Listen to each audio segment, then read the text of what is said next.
Thank you very much for that introduction. I'm sort of like a fish out of water here today.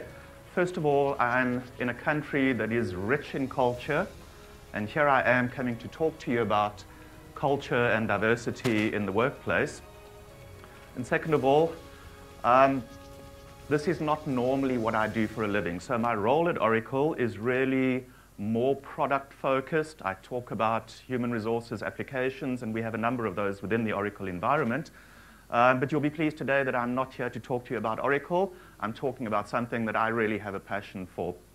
And that's really around the various generations. And it was actually interesting how this interest actually got sparked in my life. Many years ago, I attended a presentation based on a book that you've probably heard of, Mind the Gap, talking about the different generations by Graham Coddington.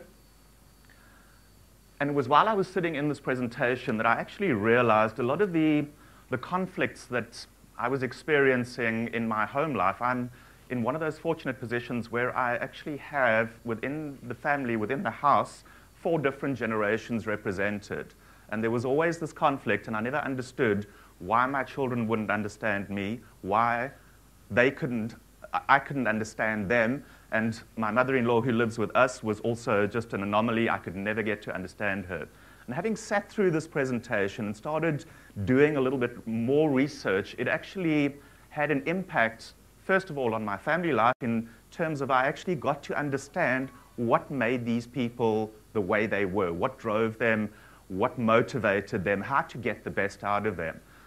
And subsequently, I've been able to look at that from an HR perspective as well. In the presentation, although I'm going to talk a little bit about diversity, so from an agenda point of view, I'm going to talk a little bit about celebrating diversity, understanding the diverse nature of the world that we're actually living in, understanding what these different generations are. As I say, what motivates them, what drives them, what is the basis of how we actually group these people.